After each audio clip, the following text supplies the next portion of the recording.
BBC বাংলার অধিবেশন প্রবাহতে আপনাদের স্বাগত। আজ আপনাদের সাথে লন্ডন স্টুডিও থেকে আছি মানসী বড়ুয়া। ইন্নালিল্লাহ। পুরো মধ্যপ্রাচ্যে আবারও তৃতীয় বিশ্বযুদ্ধ ছড়িয়ে পড়েছে। ইহুদিবাদী ইসরায়েলের প্রধানমন্ত্রী কুখ্যাত সন্ত্রাসী নেতানিয়াহুর ক্যান্সার ধরা পড়েছে। অবস্থায় ইহুদিবাদীরা চরমভাবে ধসে পড়ছে।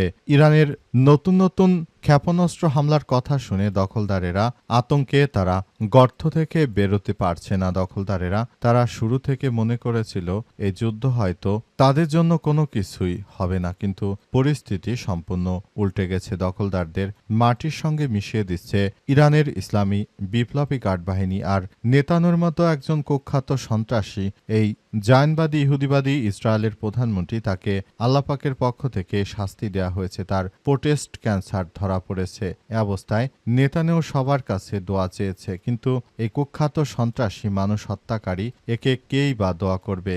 আর এরই মাঝে আমাদের হাতে এসে পৌঁছেছে এই যুদ্ধের সর্বশেষ গুরুত্বপূর্ণ সব থেকে তাজা আপডেট সংবাদ আপনাদের জানিয়ে দিব। প্রথমেই জানাবো, আমরা এবার হামলাকারীদের তেল স্থাপনাগুলোকে গুড়িয়ে দেব বললেন ইরানের ভাইস প্রেসিডেন্ট। পাসটুডে জানিয়েছে ইরানের ভাইস প্রেসিডেন্ট ইসমাইল সাকাব ইস্পাহানি এক সমাবেশে ঘোষণা করেছেন যে তিনি জ্বালানি স্থিতিশীলতা বজায় রাখতে সম্পূর্ণরূপে প্রস্তুত এবং সতর্ক করেন যে যে কোনো সম্ভাব্য হামলার জবাবে আমাদের দেশের প্রতিক্রিয়া চোখের বদলে চোখ, নাকের বদলে নাক, এর থেকেও আরও কঠিন হবে বলে জানানো হয়েছে। এরপর জানাবো, জাতীয় ঐক্য শত্রু শিবিরে ফাটল ধরিয়ে দিয়েছে জানালেন ইরানের সর্বোচ্চ ধর্মীয় নেতা মোস্তফা খামেনি। পাসটুডে জানিয়েছে ইসলামী প্রজাতন্ত্র ইরানের সর্বোচ্চ ধর্মীয় নেতা Ayatollah Sayyid Mostafa Khamenei media বিভাগকে এক টুইটে জানিয়েছেন যে দেশবাসীর মধ্যে সৃষ্ট এক অভূতপূর্ব ঐক্যের ফলে শত্রুদের মধ্যে ভাঙনের সৃষ্টি হয়েছে। এদিকে ইহুদিবাদীদের লক্ষ্য করে ইরান জানিয়েছে ইহুদিবাদীদের লক্ষ্য হচ্ছে আল আকসা মসজিদ ধীরে ধীরে ধ্বংস করা। পাসটুডে জানিয়েছে পবিত্র আল আকসা মসজিদ পুনরায় হামলার নিন্দা জানিয়েছে ইরানের বিচার বিভাগের প্রধান হুজ্জাতুল ইসলাম মোহসেনি। তিনি জানিয়েছেন যে ইহুদিবাদীদের চূড়ান্ত লক্ষ্য হচ্ছে আল আকসা মসজিদ ধ্বংস করা, কিন্তু ইরান বেঁচে থাকতে সেটি হতে দেয়া হবে না। এবারে জানাবো, ইসরায়েলি সেনাদের বর্বর হামলায় লেবাননের খ্যাতনামা সাংবাদিক শহীদ। পাসটুডে জানিয়েছে ইসরায়েলের দক্ষিণ লেবাননে সংবাদ সংস্থাগুলোকে সরাসরি লক্ষ্যবস্তু বানিয়েছে, যার ফলে তাদের হামলায় আল আকবার পত্রিকার প্রতিবেদক আমাল খলিলি শহীদ হয়েছেন। তার সহকর্মী জৈনাব ফারাজ আহত হয়েছে। এবং সর্বশেষ জানাবো, নারায়ণগঞ্জে ঝুটের গুদামে ভয়াবহ আগুন নিয়ন্ত্রণে। নারায়ণগঞ্জের ফতুল্লা এলাকায় জেলা কারাগার সংলগ্ন ঝুটের গুদামে ভয়াবহ অগ্নিকাণ্ডের ঘটনায় আগুন কিছুটা নিয়ন্ত্রণে এসেছে। ফায়ার সার্ভিসের 6টি ইউনিট প্রায় 6 ঘন্টা ধরে চেষ্টা করে রাত 9:30টার দিকে আগুন নিয়ন্ত্রণে এনেছে। তবে এই ঘটনায় এখন পর্যন্ত কোনো হতাহতের খবর পাওয়া যায়নি। এমনিতেই গরম, আবার সারা দেশে বিদ্যুৎ নেই অবস্থায় এই ধরনের কার্যক্রমগুলো খুবই বিপজ্জনক হয়ে দাঁড়িয়েছে। প্রিয় দর্শক, এতক্ষণ শুনছিলেন সংবাদ শিরোনাম, এবারে বিস্তারিত। তবে তার আগে বন্ধুরা অনুরোধ থাকবে, এই সংবাদটিতে একটি লাইক দিন। এই চ্যানেলে আপনি নতুন হয়ে থাকলে আমাদের সংবাদটি দেখতে দেখতে চ্যানেলটি সাবস্ক্রাইব করে রাখুন। কমেন্ট করে বন্ধুরা আপনার মূল্যবান মতামত জানিয়ে দিন আপনি বিশ্বের কোন দেশ থেকে বা বাংলাদেশের কোন স্থান থেকে আমাদের সংবাদটি দেখছেন এবং শুনছেন। আর বন্ধুরা, গাজা যুদ্ধে আপনি যদি নিরীহ ফিলিস্তিনিদের ভালোবেসে থাকেন, কমেন্টে ইয়েস লিখে পুরো বিশ্বকে আমাদের এই সংবাদটি দেখার সুযোগ করে দিন। আর বন্ধুরা, সংবাদটি বন্ধুদের মাঝে শেয়ার করে দিন। এবারে বিস্তারিত। আমরা এবার হামলাকারীদের তেল স্থাপনাগুলোকে গুড়িয়ে দেব বললেন ইরানের ভাইস প্রেসিডেন্ট। পাসটুডে জানিয়েছে ইরানের ভাইস প্রেসিডেন্ট ইসমাইল সাকাব ইস্পাহানি এক সমাবেশে ঘোষণা করেছেন তিনি জ্বালানি স্থিতিশীলতা বজায় রাখতে সম্পূর্ণরূপে প্রস্তুত এবং সতর্ক করে দেন যে কোনো সম্ভাব্য হামলার জবাবে আমাদের দেশের প্রতিক্রিয়া চোখের বদলে চোখ নীতির চেয়ে আরও কঠিন হবে বলে জানিয়েছেন তিনি আরও হুঁশিয়ারি দিয়ে জানিয়েছেন যে ইহুদিবাদী ইসরায়েলকে আমরা চরমভাবে ধসিয়ে দেব। তারা শুরু থেকে আমাদের বিরুদ্ধে যে সন্ত্রাসী কর্মকাণ্ড করে বেড়াচ্ছে, এর জন্য আসলে আমরা কোনোভাবেই তাদেরকে ছাড় দিতে পারি না, তাদেরকে ধরে ফেলা হবে বলে নিশ্চিত করা হয়েছে। পুরো মধ্যপ্রাচ্য জুড়ে ইহুদিবাদী ইসরায়েলের অবস্থা খুবই শোচনীয় আকার ধারণ করেছে এবং জায়নবাদীদের একদম মাটির সঙ্গে মিশিয়ে দিচ্ছে ইরানের ইসলামী বিপ্লবী গার্ড বাহিনীর সদস্যরা। তারা ইতিমধ্যেই দখলদারদের দখলদারদের বিরুদ্ধে পৃথিবীর ইতিহাসে সবথেকে বড় হামলা চালাচ্ছে এবং জায়নবাদীদের চতুর্দিক দিয়ে ঘিরে ফেলেছে, যাতে করে তারা ভবিষ্যতে আর কোনোভাবেই কোনো কিছু করতে না পারে। সেই ব্যাপারগুলো আসলে খুবই গুরুত্ব হয়ে দাঁড়িয়েছে এবং পুরো মধ্যপ্রাচ্য জুড়ে দখলদার ইসরায়েলি বাহিনী যে ধরনের সংঘাতময় পরিস্থিতির মধ্য দিয়ে যাচ্ছে, এর জন্য আসলে এদেরকে সবকিছু দেখভাল করতে হবে বলে নিশ্চিত করা হয়েছে। দখলদারদের তারা ছাড় দেবে না ইরানের বিপ্লবী গার্ড বাহিনী।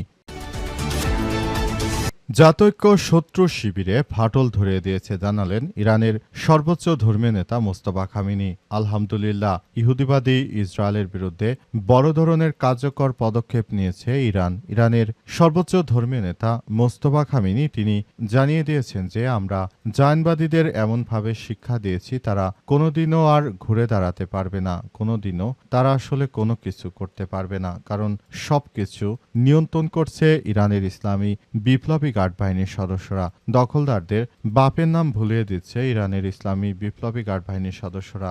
অতীতে যেভাবে সবকিছু নিয়ন্ত্রণ করত ইহুদিবাদী এবং মার্কিন যুক্তরাষ্ট্র, এখন সেটি আর করতে পারছে না। এই নিকৃষ্ট ইহুদিবাদী নেতানেওর ক্যান্সার ধরার পর তিনি আবারও ভয়ানকভাবে আক্রান্ত হয়ে পড়েছেন। তিনি কল্পনা করতে পারেননি আল্লাহ তাকে তিলে তিলে শেষ করবে।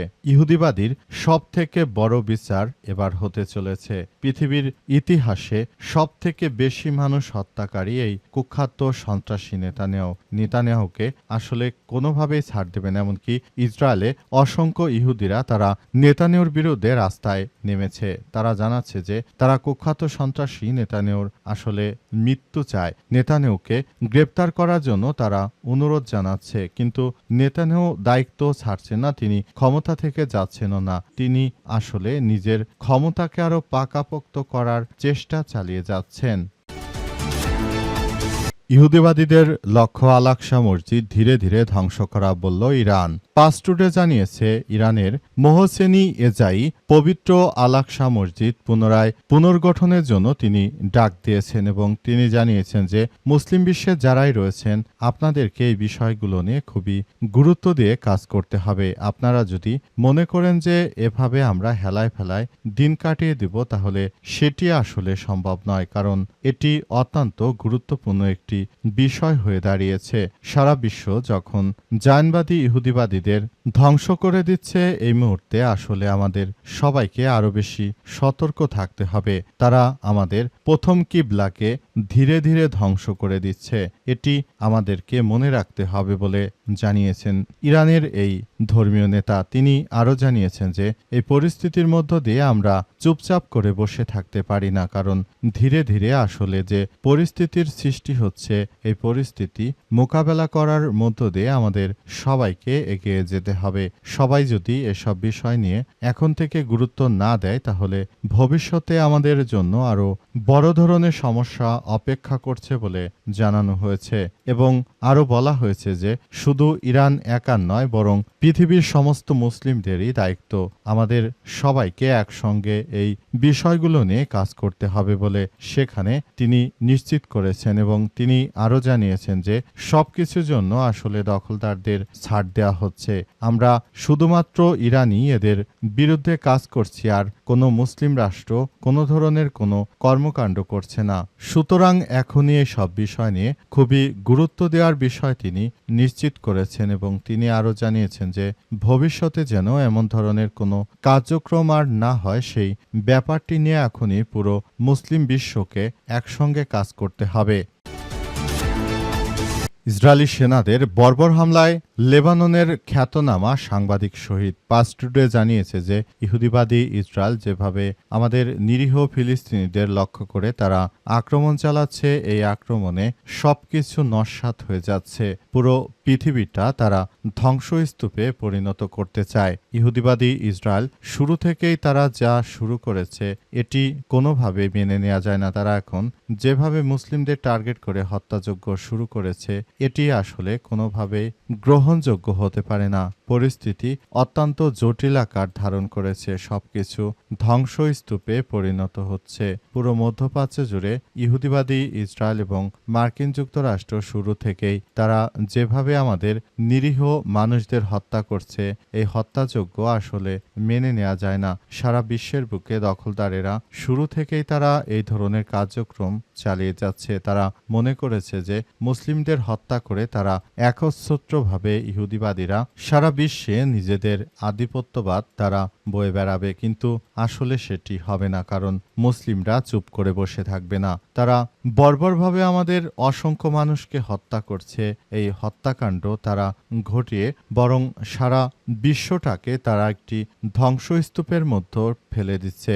এই জায়নবাদীদের বিরুদ্ধে তাই এখনই সারা পৃথিবীর মুসলিমদের এক হতে হবে, তা না হলে জায়নবাদীরা আমাদেরকে ছাড় দেবে না।